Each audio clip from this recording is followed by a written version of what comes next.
Hallelujah. Okokroko enano pay yada wasi bebre.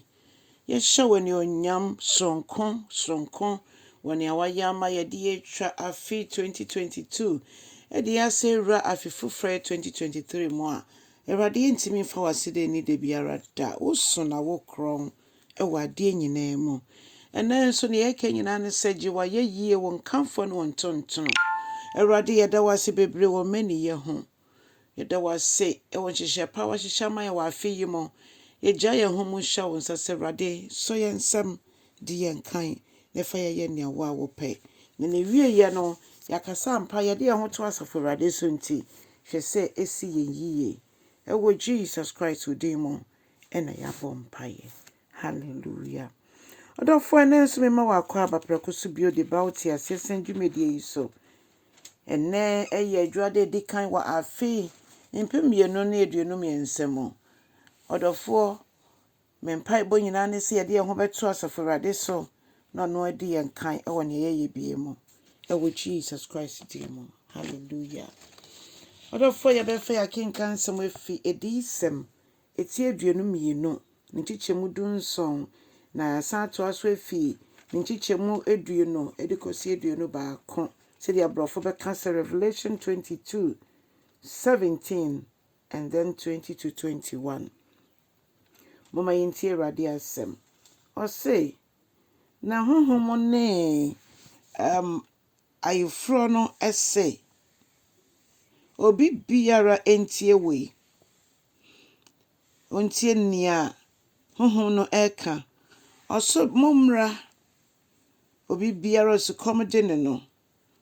Na opese onom nsuo kwa no. Nso a yento yentua no. Omra me nchen ne mema ne sa nsuo yi bi. Afei o say nia oye this adansidifo a eye John a onyamede asam ifa ne so yi. Adansidini nokrafo ono no ka we nyina na Yesu Kristo ne yadansefo penin ono no din kan be ya adanse ede ma yen ama yen so ya bedane nipa mu di adanse ono ye nokwafo ena onam John so nso ne kure mo oka ne nsem ede kire yen na nasem ne say meribantem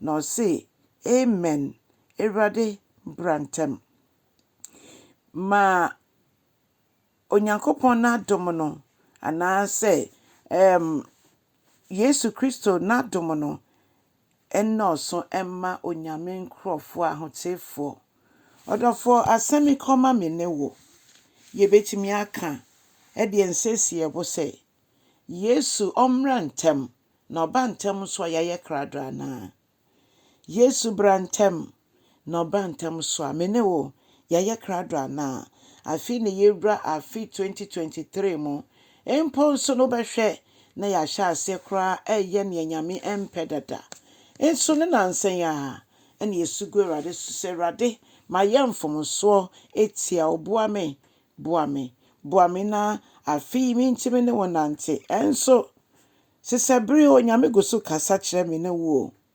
enso so sesebri yesisi yaso ono a oye nkwansio no a ofra yense obi anso komde no mra menum kwa no ne yesense Yesu ma ye nkwansio yi bi se de oba Samaria ni kan ye no Erade ma me sansu yi bi na ma enso kom anneme ma me sansu yi bi na enso kom anneme se na oka ne honam afem kra mpo a ye ne Erade Yesu wodane e de ko honhom fem odofo ntinsu a ye ka ho asem yi ye honhom nsu a eno na beboa ye de ye twa afi nso obeboa ma yetimi ye aye setie ama Erade a yen ha yen tete yen pa ba ose omomu twa Erade anim no no ma ho odem mu foforo ye de ntaba betu sam mo akode na odofo senso komdewa wo be de na wetu so akode nyame nkronkron be ye mboafo